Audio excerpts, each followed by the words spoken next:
तो chapter 11 complete हो चुका है।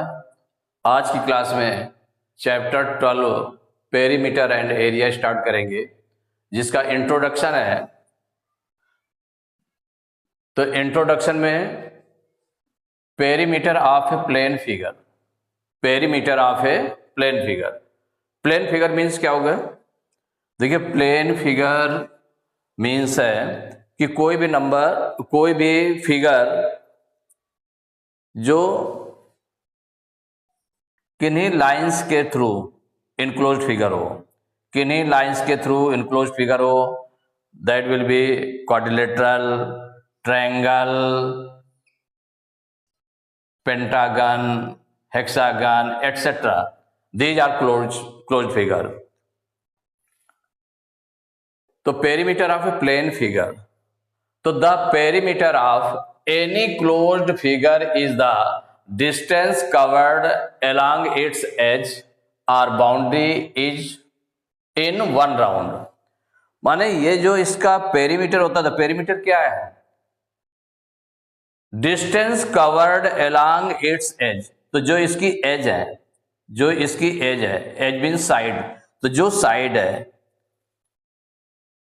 तो is the distance covered along its edge, माने जो इसकी एज है या साइड्स हैं, इनके द्वारा जो डिस्टेंस चली जाती है उसको हम बोलते हैं वन राउंड में। वन राउंड की जितनी डिस्टेंस होगी इनके एज के थ्रू, या साइड बोल दें तो साइड के थ्रू, देखिए इन सभी साइड का अगर हम सम कर देंगे तो हमें क्या मिल जाएगा? Perimeter.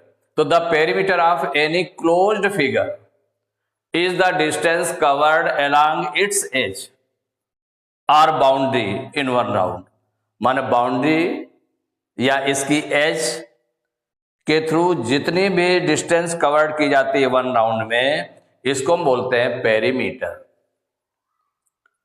In other words, the sum of the length of all side, the sum of the length of all sides of a closed figure or the length of its boundary, the length of its boundary या the sum of all sides is called its perimeter, is called its perimeter। क्या कहलाता है? Perimeter. अब perimeter में triangle है या quadrilateral है या पेंटागन है या हेक्सागन है, इनमें सभी साइड्स का सम कर देंगे। दूसरा हो गया कि अगर स्पेशल फिगर्स है, सपोज करिए कि स्पेशल फिगर्स है, तो उनके लिए फार्मूले भी उसमें जनरेट करेंगे। फार्मूले वो कौन कौन से होंगे? सपोज करिए कि वो रेक्टेंगल शेप में है, या स्क्वायर शेप में, या इक्विलेटरल ट्रायंगल शेप में है, या फिर रेगुलर पेंटागन है, रेगुलर हेक्सागन है, तो उनके लिए फार्मूले हो जाएंगे। क्योंकि उन सभी साइड्स को हम कैसे प्लस करते हैं, तो वो एक फार्मूले के रूप में हो जाएगा। ऐसे perimeter of a plane figure क्या है? सिंपली अगर हम देखें तो the perimeter of any closed figure is the distance covered along its edge और boundary in one round. One round में जितने भी डिस्टेंस कवर की जाती है इसके बाउंड्री के थ्रू, तो वो कहलाती है पेरीमीटर। तो the sum of length of all sides of a closed plane figure is called its perimeter. अब देखिए, सरकमफ्रेंस ऑफ ए सर्कल, ये तो हो गई प्लेन फिगर्स हो गई। अगर आप देखें कि सरकमफ्रेंस ऑफ ए सर्कल, कोई सर्कल है, इसका सरकमफ्रेंस क्या है? सरकमफ्रेंस, तो सरकमफ्रेंस ऑफ ए सर्कल क्या है? The perimeter of a circle is called it's circumference. The perimeter of a circle, perimeter of a circle is called it's circumference. अगर इसका पेरीमीटर में क्या हो गया? Length of boundary, length of boundary. तो length of boundary ये क्या है? ये सर्कल के रूप में है ना, ये लेंथ ऑफ बाउंड्री, ये है पूरी ये डिस्टेंस कवर्ड की गई वन बाउंड्री में, ये इस तरह से रहेगी। इसका नेम दिया गया सरकमफ्रेंस। तो यही जो पेरीमीटर है इसका, ये इसको हम सरकमफ्रेंस बोलते हैं। क्या बोलते हैं? सरकमफ्रेंस। अब इसमें क्या होता है कि स्पेशल क्या होता है, the ratio of the circumference of a circle and its diameter is always constant. तो circumference of a circle and its diameter, इसका ratio means circumference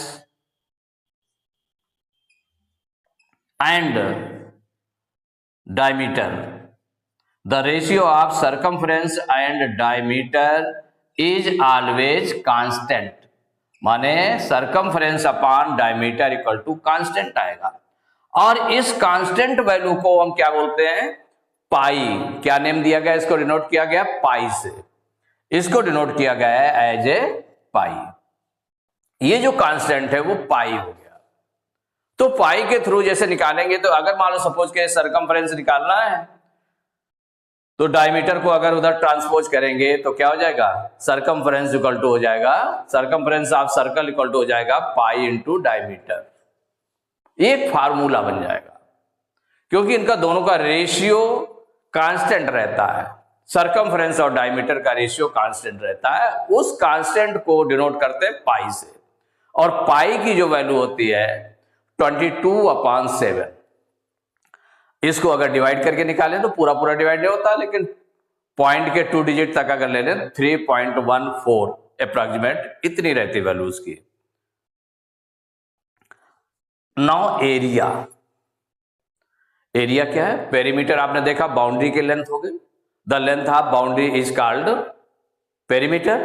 area, the measurement of the region enclosed by a plane figure is called the area of the figure.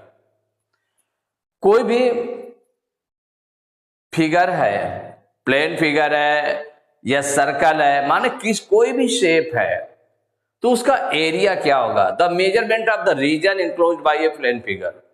माने ये जो figure है इसके द्वारा जो ये एक रीजन, ये जितना रीजन ये घिरा हुआ है, देखिए जितना रीजन ये इसके अंदर बंद है, देखिए ये सब पूरा, ये पूरा मिला करके क्या कहलाता है, इसका एरिया कहलाता है। ये जो रीजन है इसके अंदर का पूरा, वो एरिया कहलाता है। और लेंथ, जो बाउंड्री की लेंथ होती है वो पेरीमीटर कहलाती है, बाउंड्री की लेंथ पेरीमीटर कहलाती है। लेकिन इसके अंदर माने ये जो क्लोज फिगर है, इसके अंदर जितना भी रीजन है, ये क्षेत्र है, ये पूरा कहलाता है आपका एरिया। अब जैसे ये ट्रायंगल शेप में है, तो इसके अंदर का जो रीजन है ये सब पूरा कहलाता है एरिया, ये पूरा एरिया कहलाता है। और वहीं पर पेरीमीटर क्या हो जाएगा, इसकी बाउंड्री की लेंथ को अगर हम निकाल लें तो पेरीमीटर हो जाएगा। ऐसे पेंटागन में भी रहेगा, तो पेंटागन हो, हेक्सागन हो, कोई भी हो, या सर्कल हो, तो इसके अंदर जितना भी रीजन है वो सब पूरा कहलाता है एरिया। तो the measurement of the region enclosed by a plane figure is called the area of the figure.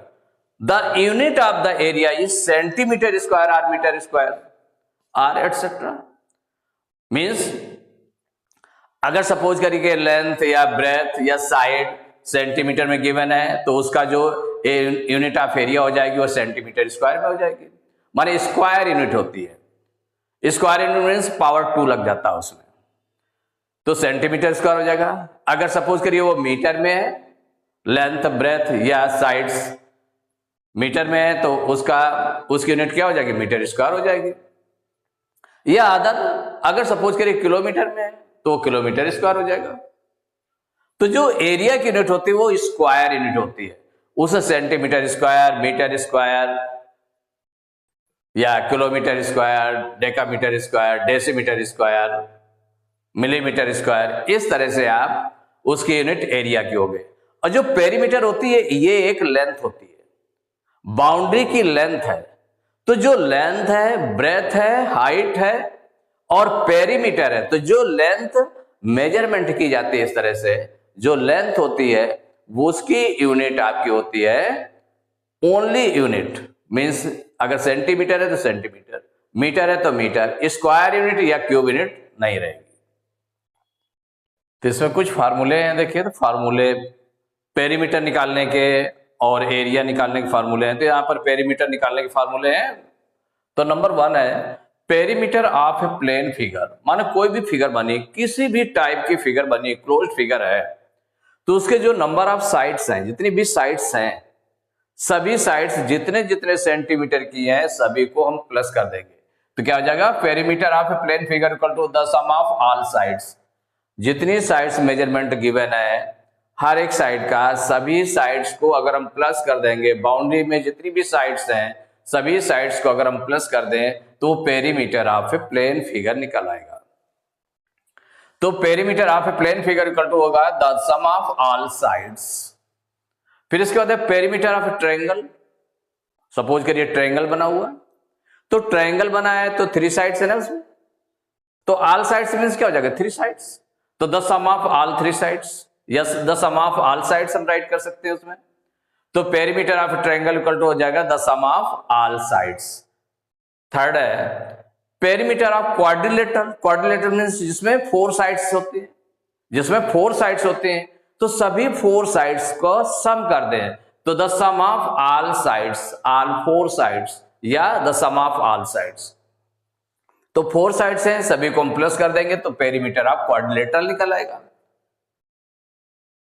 अब इसके बाद में देखिए ये पेरीमीटर ऑफ क्वाड्रिलेटरल है, इसमें साइड्स अलग अलग होगी आपकी, तो सभी को हम प्लस कर देंगे तो सीधे निकल आएगा पेरीमीटर।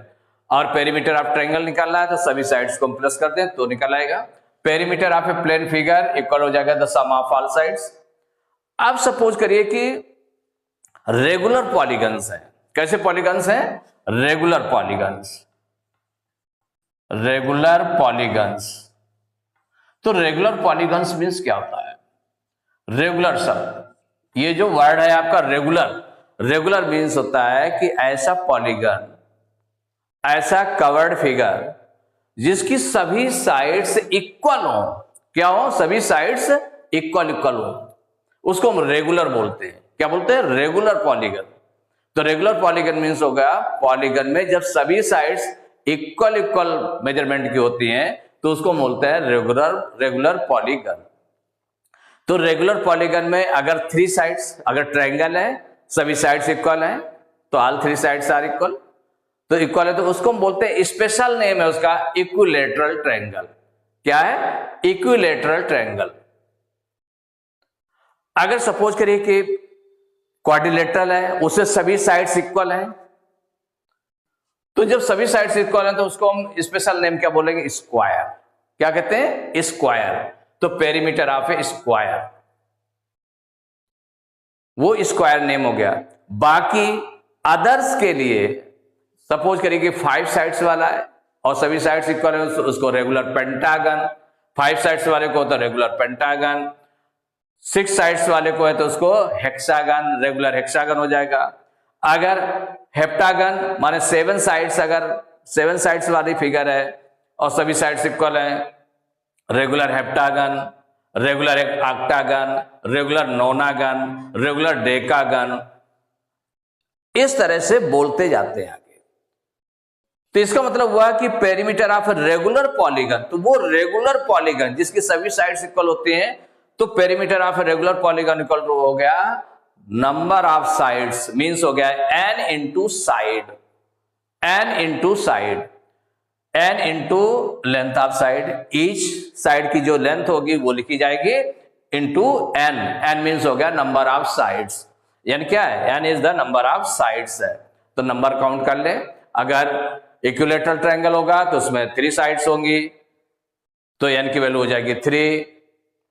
अगर स्क्वायर होगा तो उसमें 4 साइड्स होंगे तो उसमें हो जाएगा 4। और पेंटागन होगा, रेगुलर पेंटागन होगा, उसमें 5 साइड्स होंगी। रेगुलर हेक्सागन होगा, उसमें 6 साइड्स होंगी तो n के प्लेस पर 6 आ जाएगा। हेप्टागन होगा, उसमें 7 साइड्स होंगी। ऑक्टागन होगा, उसमें 8 साइड्स होंगी। नोनागन होगा, उसमें 9 साइड्स होंगी। और डेकागन होगा, उसमें 10 साइड्स होंगी। इस तरह से तो देखिए perimeter of equilateral triangle equal to 3 into side, n into side होता है ना रेगुलर पॉलीगन का, तो 3 into side. Perimeter of a square equal to 4 into side. Perimeter of a regular pentagon equal to 5 into side. Perimeter of a regular hexagon equal to 6 into side. Hexagon means हो गया 6 sides होती हैं। Perimeter of a regular heptagon equal to 7 into side, perimeter of a regular octagon equal to 8 into side, perimeter of a regular nonagon equal to 9 into side, perimeter of a regular decagon equal to 10 into side. तो यही जो perimeter of regular polygon था equal n into side, n क्या था यहां पर, number of sides. तो इस तरह से ये जो रेगुलर पॉलीगन है, रेगुलर पॉलीगन के पेरीमीटर इस तरह से निकाले जाते हैं कि जो जितनी साइड्स वाला है उतने इनटू जितने नंबर ऑफ साइड्स हैं, तो number of sides into length of each side, उससे पेरीमीटर निकाल आता है। ठीक है, 13 फार्मूला है। अब रेक्टेंगल में आए तो पेरीमीटर ऑफ रेक्टेंगल, तो रेक्टेंगल का शेप, रेक्टेंगल एक क्वाड्रिलेटरल है, तो क्वाड्रिलेटरल में 4 साइड्स होती हैं और जिसकी लेंथ के इक्वल और ब्रेथ के इक्वल होती है। तो ये आपका रेक्टेंगल शेप, क्या शेप है, रेक्टेंगल शेप है। ये लेंथ हो गई और ये ब्रेथ हो गई, तो लेंथ के इक्वल लेंथ होती है, ब्रेथ के इक्वल ब्रेथ होती है। तो इससे जो फार्मूला जो आपका बना, तो 2 बार लेंथ को प्लस करेंगे, 2 बार बी को ब्रेथ को प्लस करेंगे, तो 2l प्लस 2b क्या हो जाएगा, 2l प्लस 2b, ये हो जाएगा। अगर इसमें सपोज करिए कि इन दोनों में से हम 2 कॉमन ले लें, माने दोनों में 2 है ना, 2 मल्टीप्लाई में, तो 2 अगर हम कॉमन ले लेते हैं दोनों से, तो कॉमन ले लेंगे तो आपको पहले आ जाएगा और अंदर आपका क्या बचेगा, तो फर्स्ट पार्ट में बचेगा, फर्स्ट टर्म में l बचेगा प्लस सेकंड में b बचेगा, क्योंकि 2 कॉमन आ चुका है, तो 2 इंटू एल प्लस बी। तो यहां पर होगा perimeter of rectangle equal to 2 into L plus B. Perimeter of square, square में देखें तो ऑल साइड्स आर इक्वल, तो अगर सपोज करिए कि सभी साइड्स आपकी क्या है, ए ए ए ए ए, मतलब 4 साइड्स हैं, सभी को अगर प्लस करेंगे तो 4a हो जाएगा। 4a को हम क्या लिख सकते हैं, 4 इंटू साइड, या 4 इंटू ए भी लिख सकते हैं, 4a। तो perimeter of square equal to 4 into side, जितनी साइड की लेंथ है उसको मल्टीप्लाई कर देंगे 4 से, तो 4 इंटू साइड। इसके बाद एरिया, तो area of rectangle, area of rectangle, तो रेक्टेंगल एरिया क्या होता है, जो इसके अंदर रीजन जितना कवर है, ये जितना इनक्लोज्ड रीजन फिगर, चाहे रेक्टेंगल हो चाहे स्क्वायर हो, जितना एरिया कवर है, जितना इसमें रीजन कवर है, वो आपका एरिया कहलाता है। तो देखिए area of rectangle equal to length into breadth, क्या होता है, लेंथ इंटू ब्रेथ। अगर सपोज करिए 16 फार्मूला है लेंथ ऑफ रेक्टेंगल, अगर लेंथ निकालनी वैसे भी हम निकाल सकते हैं। देखिए जैसे कि एरिया ऑफ रेक्टेंगल गिवन है और ब्रेथ गिवन है, तो हमें लेंथ निकालना है, तो लेंथ को हम वैसे भी निकाल सकते हैं। और यहां पर फार्मूला भी आपका बन सकता है कि length of rectangle equal to क्या हो जाएगा, तो ब्रेथ इसके मल्टीप्लाई में है तो वो चला जाएगा इसके डिवाइड में, तो length of rectangle equal to हो जाएगा area of rectangle upon breadth, breadth जो है डिवाइड में चला गया। नेक्स्ट 17 है ब्रेथ ऑफ रेक्टेंगल, अगर ब्रेथ निकालना है तो ब्रेथ के साथ लेंथ जो है मल्टीप्लाई में है, तो जब इसको हम ट्रांसपोज करेंगे तो ये इसके डिवाइड में चला जाएगा एरिया के, तो एरिया अपॉन लेंथ हो जाएगा। तो breadth of rectangle equal to area upon length. इसका डायगोनल ऑफ रेक्टेंगल, जो डायगोनल रेक्टेंगल का डायगोनल है वो कौन सा है, ये पार्ट है। अगर इसको हम देखें कि रेक्टेंगल का डायगोनल क्या होता है, तो पाइथागोरस प्रमेय का यूज करें, पाइथागोरस थ्योरम का अगर हम यूज करेंगे तो ये आपका बेस हो गया और ये परपेंडिकुलर हो गया, तो हाइपोटेनस स्क्वायर, ये हाइपोटेनस है एक तरह से, तो हाइपोटेनस स्क्वायर मींस हो गया डायगोनल स्क्वायर इक्वल टू क्या हो जाएगा, लेंथ स्क्वायर माने base square plus perpendicular square, तो परपेंडिकुलर स्क्वायर में ब्रेथ है, तो length square plus breadth square. तो डायगोनल क्या हो जाएगा, तो जब डायगोनल स्क्वायर से डायगोनल निकालेंगे, स्क्वायर से हम जब केवल डायगोनल निकालेंगे तो क्या हो जाएगा, स्क्वायर रूट हो जाएगा, इसका कितना हो जाएगा, स्क्वायर रूट, तो square root length square plus breadth square.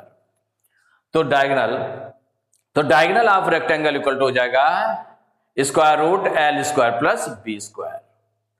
तो रेक्टेंगल के आपके फार्मूले हो गए इसमें, perimeter of rectangle equal to 2 into length plus breadth, area of rectangle equal to length into breadth length of rectangle equal to area of rectangle upon breadth, breadth of rectangle equal to area of rectangle upon length, and diagonal of rectangle equal to square root L square plus B square. Now area of square, तो area of square equal to होगा side square या a square भी हम बोल सकते हैं। क्या बोल सकते हैं? ए स्क्वायर।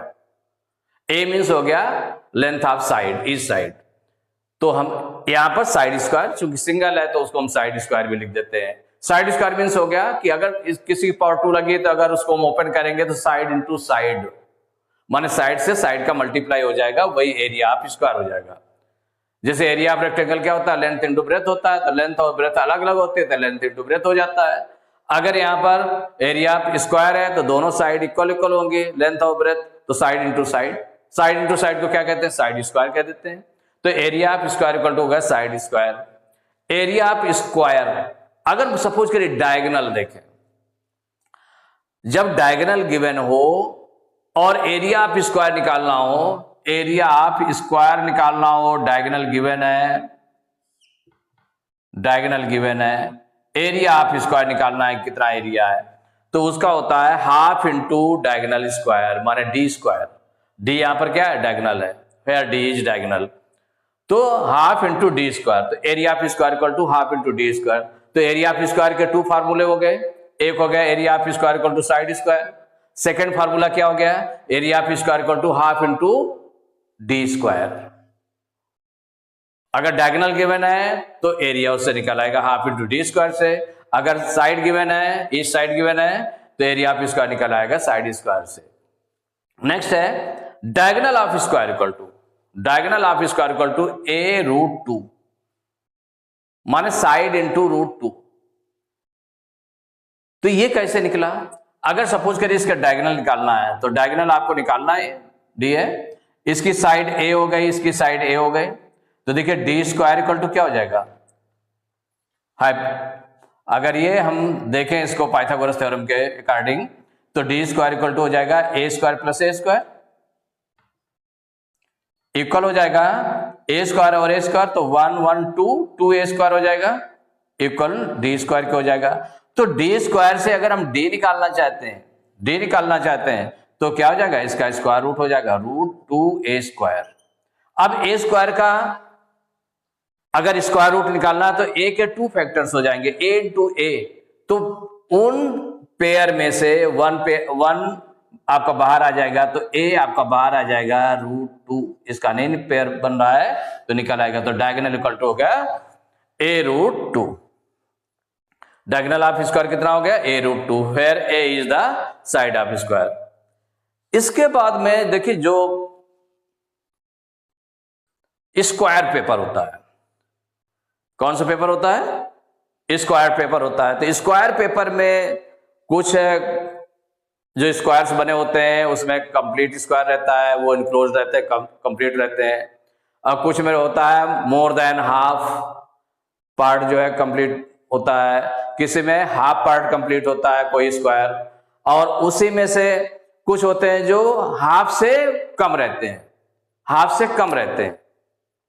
तो देखिए जो काउंटिंग करते हैं, सपोज करिए कि इस तरह से आपका डायग्राम बना हुआ है, बना हुआ है, और इसमें स्क्वायर पेपर है, स्क्वायर पेपर है, सपोज करिए कि स्क्वायर पेपर आपके इस तरह से बने होंगे, जिसके स्क्वायर होंगे इस तरह से, यहां पर ये आ रहा है, ये आ रहा है, ऐसे आ रहा है, इस तरह का आ रहा है, या ये हो गया, ये हो गया, ये हो गया, ऐसे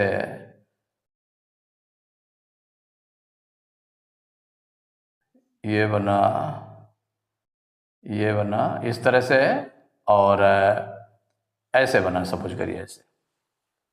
तो अब इसमें हमें देखना पड़ता है कि इसका हमें एरिया निकालना है, तो कोई कोई इनक्लोज होता है पूरा, जैसे कि सपोज करिए कि यहाँ पर अगर हम काउंट करें कि इसका एरिया कितना होगा, तो इसमें जो कवर्ड है, तो स्क्वायर का जो भी शेप है, तो area of the figure use of squared paper equal to, तो m plus n plus half P centimetre square, m plus n plus half P, माने m क्या है यहां पर?